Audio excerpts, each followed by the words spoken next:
देखिए टॉपिक है, आज का टॉपिक हम लोग का है विद्युत बल के लिए कूलॉम का नियम। इस नियम को जानने से पहले हमें ये जानकारी आवश्यक है कि विद्युत बल क्या है। विद्युत बल आप इसके पहले वाले क्लास में पढ़े होंगे कि आवेश दो प्रकार के होते हैं, एक पॉजिटिव और एक नेगेटिव। और साथ में ये भी बताया गया होगा कि जब सजातीय आवेश होते हैं,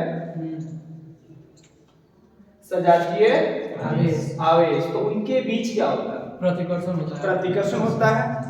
सजातीय का तात्पर्य है कि दोनों का दोनों प्लस हो या दोनों का दोनों माइनस हो। जब दोनों धन आवेश होगा या दोनों माइनस आवेश होगा यानी ऋण आवेश, तब उनके बीच में जो क्रिया होगी वो किसकी होगी? आकर्षण या प्रतिकर्षण? प्रतिकर्षण की क्रिया होगी। प्रतिकर्षण जो शब्द है इससे सब लोग परिचित होंगे। डिस्ट्रैक्शन भी बोल सकते हैं। इसका मतलब होता है कि एक आवेश के पास जब दूसरा आवेश आएगा, अगर जो एक जात का है अर्थात दोनों प्लस है या दोनों माइनस है, तो उस कंडीशन में ये एक दूसरे से आकर्षित नहीं, एक दूसरे के पास नहीं आएंगे, एक दूसरे का विरोध करेंगे।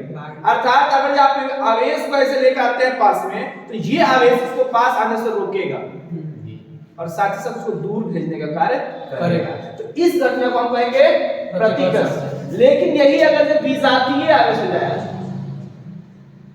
विजातीय आवेश, विजातीय से तात्पर्य हमारा है कि एक प्लस हो तो दूसरा माइनस। अगर जो पहला माइनस हो दूसरा प्लस, तो जब एक धन आवेश और एक ऋण आवेश एक दूसरे के पास में आते हैं तो उस कंडीशन में जो होता है वो प्रतिकर्षण नहीं होता है, वो होता है आपको आकर्षण।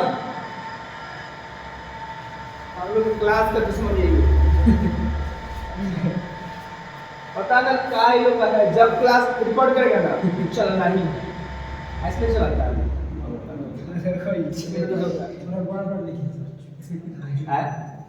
जूम कर दिए तो बहुत जूम हो जाएगी, टेंशन ना लो। अरे आपका किस्मत आपके हाथ में है। भगवान ने आपको एक कोरा कागज दे दिया है और साथ में आपको लिखने का हुनर दे दिया है। किस्मत लिखते रहिए, जो लिखेंगे वो जीवन में पाएंगे। समझ गए? यस। चलिए आते हैं, तो आकर्षण या प्रतिकर्षण समझ में आ गया। अब यहाँ बात बताइए कि जब प्रतिकर्षण होगा या जब आकर्षण होगा तो क्या वो एक दूसरे के विरुद्ध या एक दूसरे के प्रति कोई बल का अनुभव करेंगे या नहीं करेंगे? करेंगे। जैसे ये अगर जो चेयर सामने आपके है, ठीक है, आप देख रहे हैं, इसको यदि हम धक्का दें, दूर भगाएं, तो ये चेयर अपने पर कोई बल आरोपित महसूस करेगा कि नहीं करेगा? जब तक बल, आप पढ़े हैं ना बल की परिभाषा में और कार्य की परिभाषा में, किसी वस्तु के स्थान में परिवर्तन तब तक नहीं हो सकता है जब तक उसको कोई बाहरी बल कार्य न करे। ये गति के नियम में भी आता है कि प्रत्येक वस्तु अपनी विराम की अवस्था या गति अवस्था तब तक बनाए रखती है जब तक उस पर कोई बाहरी बल कार्य न करे। अब बल की परिभाषा भी पढ़े हैं कि बल का आरोपण करके, बल किसी वस्तु पर लगा करके उसके आकार, स्वरूप, आकृति आदि में परिवर्तन किया जा सकता है या करने की चेष्टा कर सकता है। तो यहाँ पर जब आवेश एक दूसरे से दूर जाएगा तो उनके बीच कोई ना कोई बल कार्य करेगा, और जब एक दूसरे के करीब आएगा या आकर्षण होगा तब भी बल कार्य करेगा। बल दोनों कंडीशन में कार्य करेगा। जब हम खींचेंगे किसी वस्तु को तो भी बल लग रहा है और धक्का देंगे तो भी बल लग रहा है। दोनों कंडीशन में जो बल लगा है वो किसके वजह से लगा है? आवेश की वजह से। और आवेश को एक दूसरे शब्द आपने पढ़ा होगा कि विद्युत भी कहते हैं। आवेश को विद्युत भी कहते हैं। तो जब आवेश की वजह से बल लगा अर्थात विद्युत की वजह से बल लगा, इसलिए उनके बीच जो बल कार्य कर रहा है उस बल को हम नाम देते हैं विद्युत बल। जब दो पिंडों के बीच में उनमें उपस्थित आवेशों की वजह से बल कार्यरत हो जाए तो उस बल को हम क्या कहेंगे? विद्युत बल कहते हैं। और विद्युत बल को सूचित किया जाता है F of E। FE बोल सकते हैं इसको, F of E नहीं बोलेंगे, FE। इसका मतलब होता है electric force. Electric force FE का मतलब हो गया इलेक्ट्रिक फोर्स। आगे आप पढ़ेंगे कि अगर यही बल विद्युत आवेश नहीं बल्कि उसके चुंबकीय गुण की वजह से हो जाए, चुंबकीय गुण, उसकी वजह से जब बल लग जाए तब ये हो जाता है चुंबकीय बल। विद्युत की वजह से हुआ तो विद्युत बल, चुंबक की वजह से हुआ तो चुंबकीय बल, और चुंबकीय बल को सूचित करते हैं एफ एम। एम माने मैग्नेटिक फोर्स। आ रहा समझ में जी। ये हमारा अगला पॉइंट है, बाद में पढ़ेंगे इसके बारे में। अभी हमारा जो है दुश्मन ये है, इसका पहले सॉल्यूशन निकाल। समझ में आ गया? विद्युत बल जी।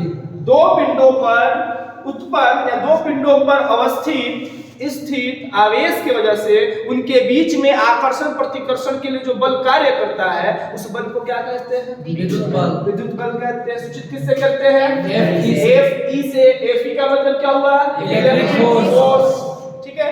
अब चूंकि आप जानते हैं कि बल एक सदिश राशि भी है सदिश राशि, क्योंकि बल के पास अपनी दिशा होती है। और परिमाण बल। जब भी हम बात करते हैं कि हम बल लगाए हैं, बल का ऐसा ही मतलब क्या होता है? न्यूटन। बल का ऐसे मात्रक न्यूटन। न्यूटन। ठीक है। जी। असल मात्रक क्या है इसका? न्यूटन क्यों बोला जाता है इसको? न्यूटन के नियम के पालन। न्यूटन के नियम का पालन नहीं है, इस बल के बारे में सर्वप्रथम न्यूटन ने बताया था, इसलिए उनके संवाद में इसका संकेत या इसका ऐसा ही मात्रक न्यूटन रखा गया। ठीक है। अब देखें इसके बाद विद्युत बल समझ गए। अब ये सदिश राशि भी है, तो जब इसको सदिश संकेत की बात करेंगे यहां पर ये सूचित होगा vector F, vector F E.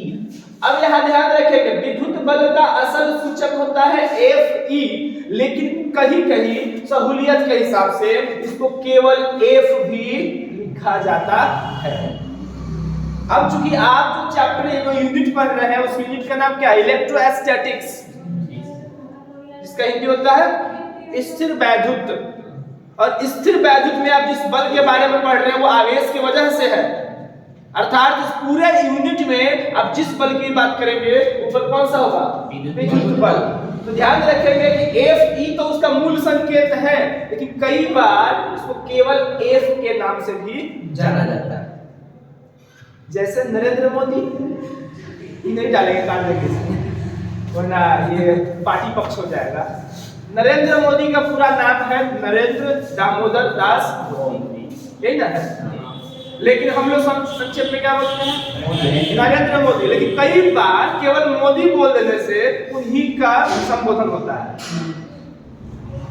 Modi बोलने से सुशील मोदी का जिक्र नहीं होता। उनके नाम का एक टाइटल बन चुका है, एक पहचान बन चुका है, मोदी मतलब नरेंद्र दास मोदी, सॉरी नरेंद्र दामोदर दास, ऐसे है ना? तो ये चीज है। बल की बात है तो बल तो ये है ही, और बल का संकेत क्या होता है? एफ होता ही है, कोई उसमें डाउट नहीं है। लेकिन यहाँ विद्युत बल की बात करते हैं तो एफ के साथ ई लगाना उचित होगा, अगर आप नहीं लगाते हैं तो अनुचित भी नहीं।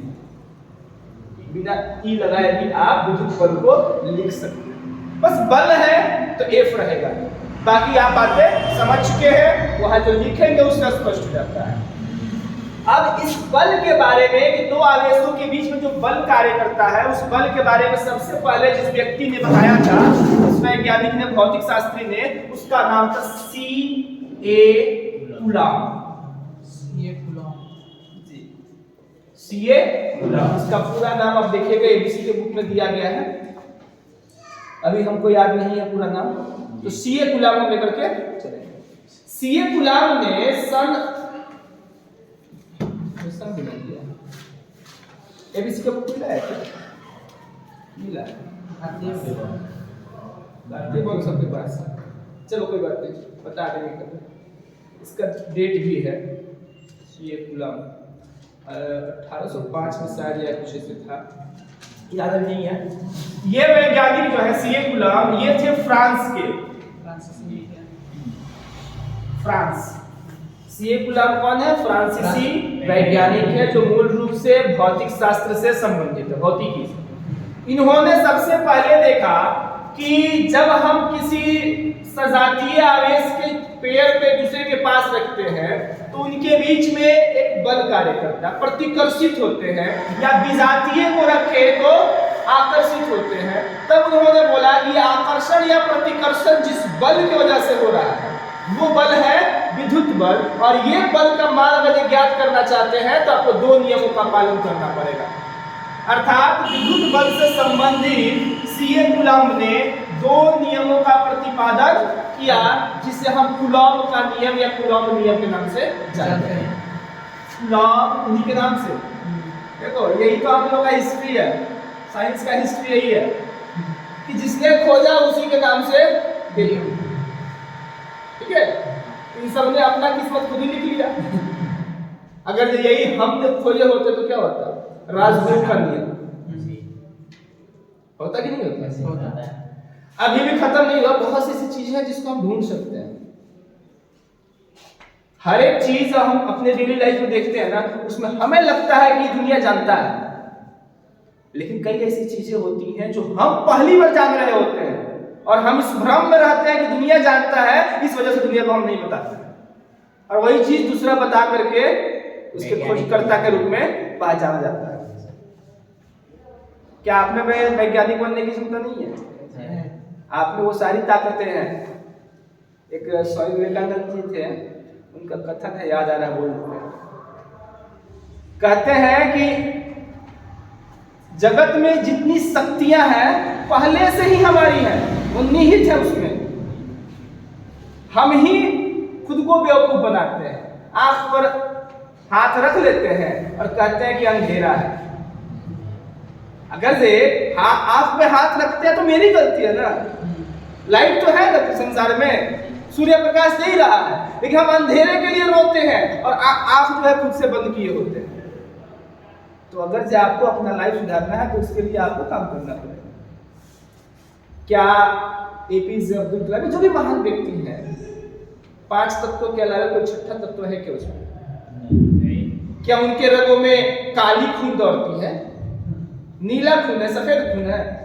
खून वही है, संगठन उसका वही है, आरबीसी, डब्ल्यूबीसी और ब्लड प्लेटलेट्स, यही उसमें भी है, ब्लड प्लाज्मा उसमें भी है।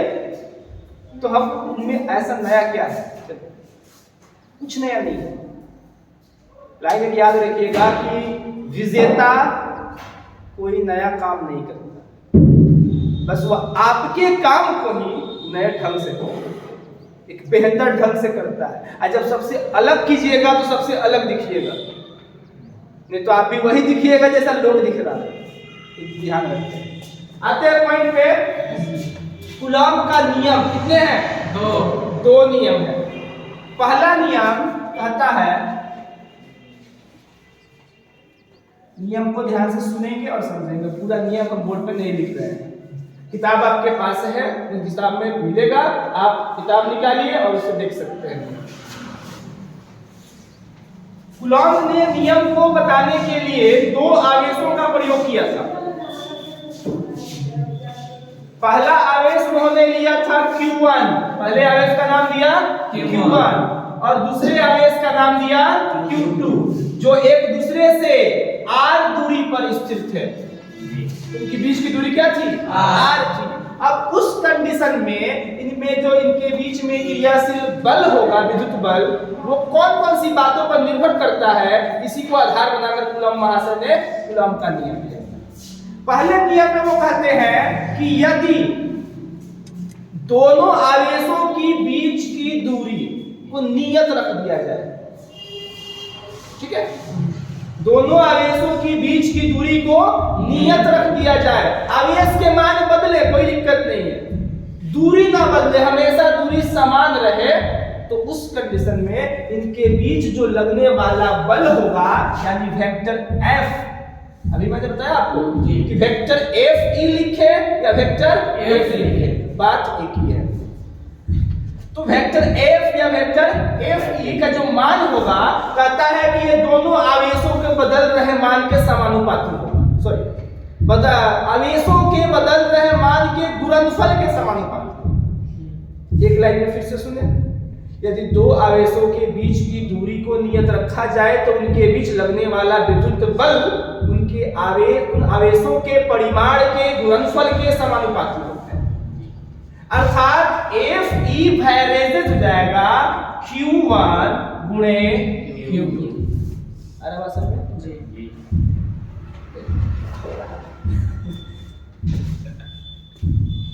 वीडियो जब डलेगा ना तो लोग समझेगा कि हम लोग क्या बोलते हैं सीरिया में बैठ के पढ़ रहे हैं, बम धमाका हो रहा है यूक्रेन और सीरिया। नहीं वो खल चल रहा है ना, जिसमें खसूट है क्या ही हो रहा है। देखिए फिर से रिपीट कर रहे हैं, पहला नियम दिमाग में बैठा लो, क्योंकि ये नियम बहुत कारगर साबित होगा। और जब इसका गणितीय व्यंजक हम बनाएंगे ना, इसी नियम के थ्रू आपको बनाना पड़ेगा। पहला नियम क्या कहता है कि दो आवेशों के बीच की दूरी को यदि नियत रख दें, यानी कांस्टेंट, उसमें कोई परिवर्तन ना घटे ना बढ़े, दूरी नियत हो जाए, तो उनके बीच जो लगने वाला बल होगा वो दोनों आवेशों के परिमाण के गुणनफल के समानुपाती होगा। अर्थात आवेश के मान बढ़ेंगे तो बल का भी मान बढ़ेगा, आवेश का मान घटेगा तो बल का भी मान घटेगा। ठीक है, अर्थात हम लिख सकते हैं वेक्टर Fe वेरिएसेस Q1 गुणा Q2। क्लियर है? अब यहाँ पर दूसरा नियम उन्होंने दिया, दूसरे कंडीशन को साथ रखते हुए। यहाँ पर आवेश है और उनके बीच दूरी है। एक बार हमने दूरी को नियत रख लिया, अब कूलम्ब महाशय ने एक बार आवेश के परिमाण को नियत रख लिया, तब जाकर उनका नियम बना दूसरा नियम, कूलम्ब का दूसरा नियम। ये ऑब्जेक्टिव के तौर पे पूछा जा सकता है, कूलम्ब के दूसरे नियम को निम्न में से कौन व्यक्त करता है, या कूलम्ब के प्रथम नियम को निम्न में से कौन व्यक्त करता है। ठीक है ना, तो ऑप्शन में आपको जो Fe वेरिएसेस Q1 क्रॉस Q2 जो होगा ना, यही आपको व्यक्त करेगा। दूसरा नियम कहता है कि दोनों आवेशों के बीच की दूरी को नियत मत रखिए, आवेश के परिमाण को यदि नियत रखते हैं, दूरी को बदलने दिया जाए। पहली कंडीशन में क्या था, दूरी को नियत रखे थे और आवेश का मान बदल रहा था। दूसरे कंडीशन में उन्होंने बोला कि आवेश के मान को नियत कर दीजिए, दूरी को स्वतंत्र छोड़ दीजिए। तो उस कंडीशन में जो इनके बीच लगने वाला जो बल होगा, विद्युत बल, वो इनके बीच के दूरी के वर्ग के व्युत्क्रमानुपाती होगा। शब्द ध्यान से, दो आवेशों के बीच का बल यदि आवेशों का परिमाण नियत रहे तो उनके बीच के दूरी के वर्ग के व्युत्क्रमानुपाती होता है। व्युत्क्रमानुपाती मतलब 1/, ठीक है ना। अब वर्ग मतलब स्क्वायर। तो इस नियम के अनुसार जो F होगा, वेक्टर F या वेक्टर F, ये वेरिएसेस होगा 1/, दूरी का स्क्वायर r²। ये दो आपके हो गए कूलम्ब के नियम। क्लियर है? फिर से रिपीट करते हैं, ध्यान से सुनिएगा, दो बार बोलेंगे याद हो जाएगा, और ऐसा याद होगा कि यमराज भी पूछेगा तो बताएंगे।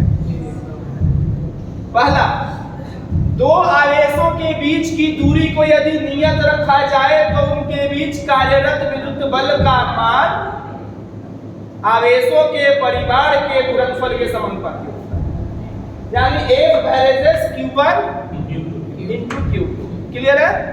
दूसरा नियम कहता है कि यदि दो आवेशों के बीच की दूरी को स्वतंत्र छोड़ दिया जाए, अर्थात उनके परिमाण, आवेश के परिमाण को नियत रखा जाए, तो उनके बीच लगने वाला जो बल है उसके बीच के दूरी के वर्ग का व्युत्क्रमानुपाती होता है। याद रहेगा जी। ये बहुत ही इंपॉर्टेंट दो नियम है। कूलम्ब के नियम का प्रतिपादन किसने किया था? CA coulomb. ठीक है ना? कब किया था? 1805 में। अब कंफर्म नहीं है, थोड़ा सा डाउट सी है। सीए कूलम्ब तो वहां लगा था क्या? चलो कोई नहीं, बता देंगे जी सर, ये चीज उसमें नहीं डालना है। हाँ, ये सब एडिट होगा अभी बहुत 3-4 वीडियो बनेगा। इसमें कोटेशन डाले हैं, उसका अलग शॉर्ट बनेगा। चलिए देखिएगा ध्यान से। अब आता है कि ये तो आपको समानुपाती रूप में हो गया।